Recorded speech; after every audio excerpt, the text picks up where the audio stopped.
Hello everybody and welcome back, and in this video we will be talking about how to bypass a Google account after a factory reset on an Android device. So as you can see currently this video is dedicated for Android users, and now before starting let me tell you that if you are looking up for a method to just simply bypass your Google on your cell phone using a cell phone without using your PC or laptop, then I'm not quite certain about the process because that doesn't seem quite possible.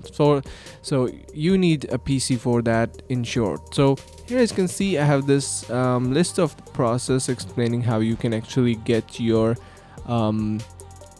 Google account bypassed. So you can see first you need to download FRP bypass tool on your PC. You can see the link as well. By the way, I will leave the link in the description of this video. You can check out for yourself as well.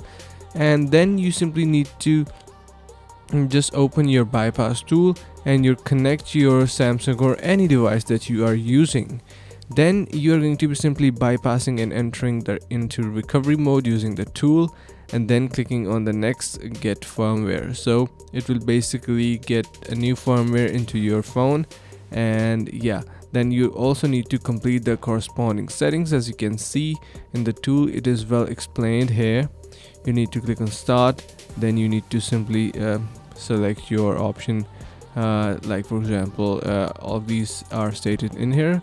You need to go to your current password interface and click reset. So yeah, everything is mentioned in detail in here as you can see. Then this is for a Samsung device, so you need a Samsung Google FRP bypass, and it is, you can see it is successfully done. So make sure to follow these steps for yourself as well, and you will get your Google account bypassed after resetting your device. So I hope you found this video helpful in any particular way. Then make sure to like and share with your friends. Thank you so much for watching, and see you around the next video.